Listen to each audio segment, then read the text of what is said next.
So one of these things is not like the others for multiple reasons. That guy right there is blown to our driver's rear. But look at the other lines. They're all in absolutely perfect shape. But that one is completely rotten. And I'm not quite sure why. Was this from like a different manufacturer? It wasn't coated properly? You know, from the factory? Like, look at that. Like, these are all coated lines. And then this one is, or was steel and is no longer in existence. It's just extremely weird. Anyway, it blew up real good right there, so we've got this new, it comes, you can get these at O'Reilly's or Napa or the Advance, wherever. It's the whole hose assembly, all the way from the caliper all the way up to the junction here. So we're just gonna pull that out now. It should be really quick. Get a wrench on there, and Dad's playing with a dog. And we're gonna get that off real quick. Should be quick, easy. So here's our brake hose in this really dusty box that's probably sat in the back of a warehouse forever. This flavor is Napa because that's where I was. So what's really dumb is you gotta undo 2 of the leaf spring bolts for one of the brackets here. Comes with your new crush washers. Obviously it's the multi-part hose here. Looks like they've got it in 2 pieces. That might make install easier, actually. Cool. And it looks like the right hose. This one is also uncoated, so it will suffer the same fate as the other one, but hopefully not before the vehicle dies.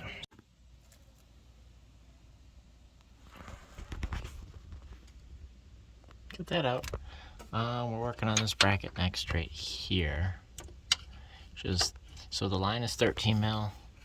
And these bolts all look 13 mils, so I should be able to do most of it with this. These are the 2 bolts that are going to be a pain to get that bracket out.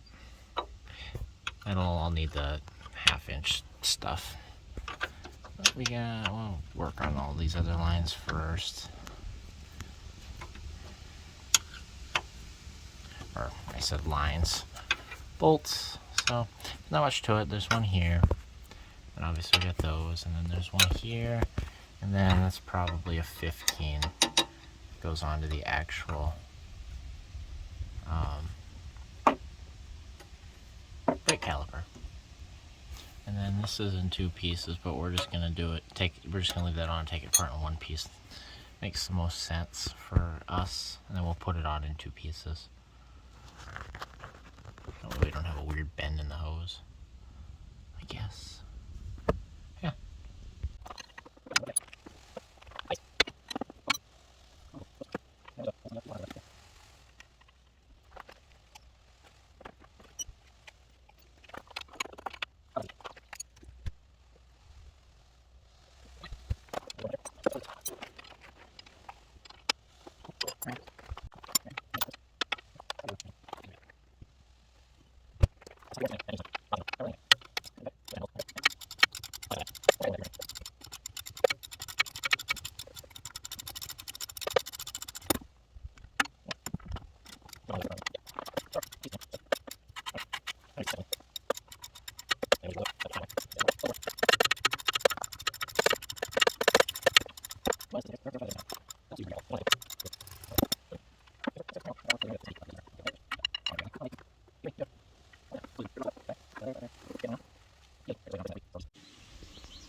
I would say they look about the same.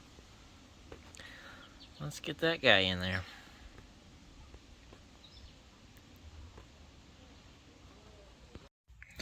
Alright, well I got the first bit loosely fitted in there, everything kind of wrapped around.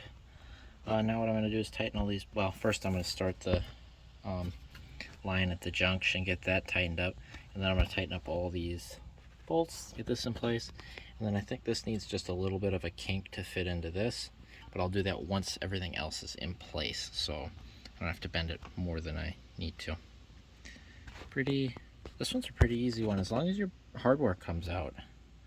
You're not doing too terrible. This one's pretty easy.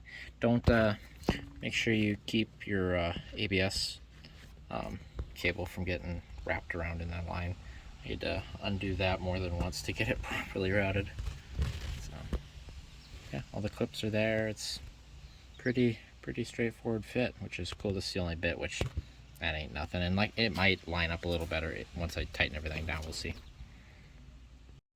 Alright, I got the line tightened up at the junction. We got a little bit of a fitment issue here. To get this bracket to sit right, this is going to have to be twisted a little differently here, I think. I gotta mess with this. This is supposed to rotate on here, but this is about right, I would think. I think that this bend needs to be more vertical right here. So we're going to try bend that, and I'll show you what I come up with. Okay, so got the bracket tight. Made sure it was pulled all the way this way, like it was pulled that way. Got this bent, like twisted vertically. We pulled down on this a little bit, and then we also pulled down on the entire line on the other side to clear around this bend here. Also have clearance here, so that's good. Yeah, some molding required, not much. It's pretty good. So tighten these down. Get that in there, get the hose onto here, and we're hopefully in the spot to crack the bleeder loose and be okay. We'll see. Alright, let's see if we can keep our brake bleeder streak going here.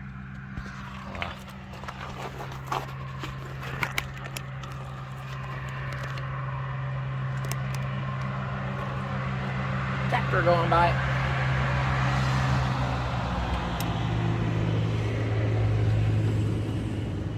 Got it.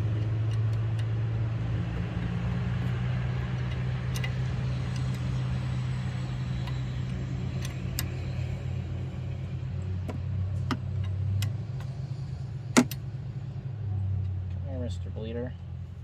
He had a cap on him, so should be in theory unclogged. And it looks perfect.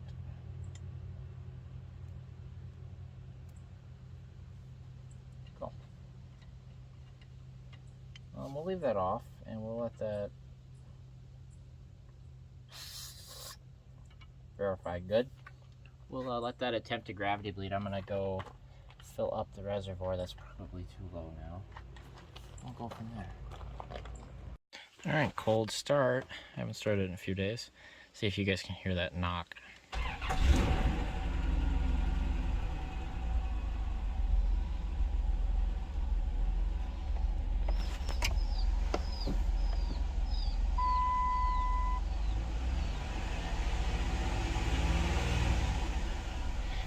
It's kind of weird, huh? Oh, and I put a new muffler on it. I don't know what video this clip's going to be on, because I just did a clip of actually showcasing this vehicle, because I haven't done that yet. And I'm also simultaneously doing a video on this brakes, which is what we're about to do. We're about to start bleeding it. So I've got the right rear opened up. We're going to bleed both rear brakes, just because we had fluid run dry, I think, back there. We're just going to make sure we're getting fluid out back there, like I think we are.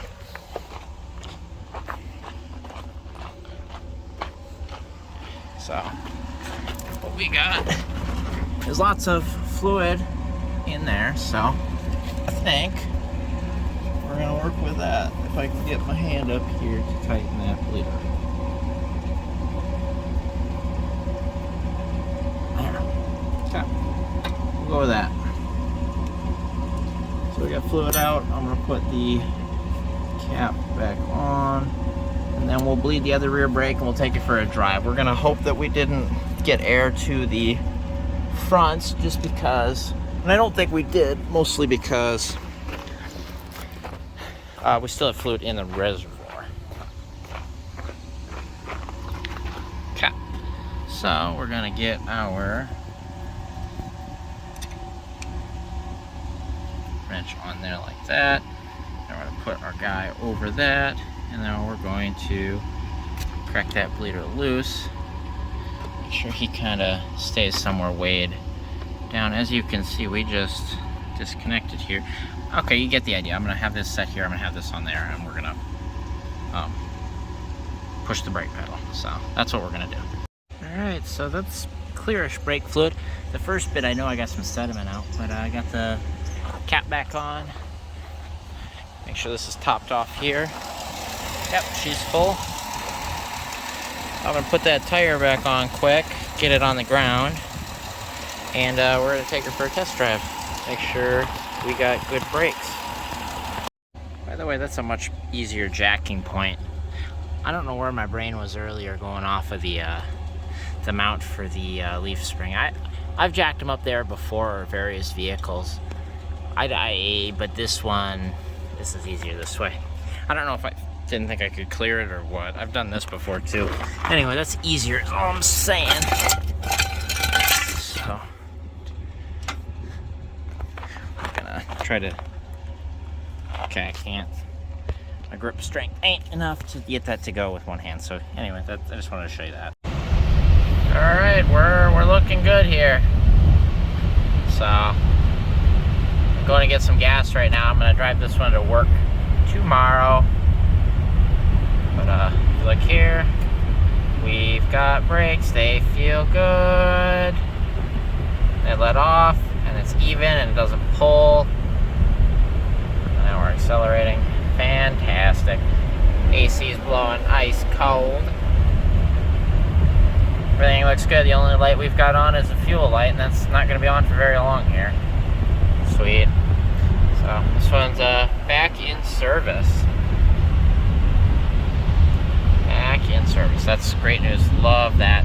Next one we're going to work on is Green Bean, our 1997 Dodge Caravan LE, which has a bad set of radiator fans that you may or may not have seen the video of. I do not know the order of events these are coming out. I just know that today is July 22nd of 2023, and Scorpion here, our 2002 Chrysler Town Country LXI, is back on the road again after, I don't know, a month. I think I've had it parked for getting close to a month since that brake line popped. So, and luckily it popped in the driveway. I was pulling around, getting ready to drive it to work, and put it in gear, and the pedal went to the old floor, and that was the end of that. So, cool. I'm gonna let you guys go. That would be the end of this video. Thanks for watching. I hope you enjoyed.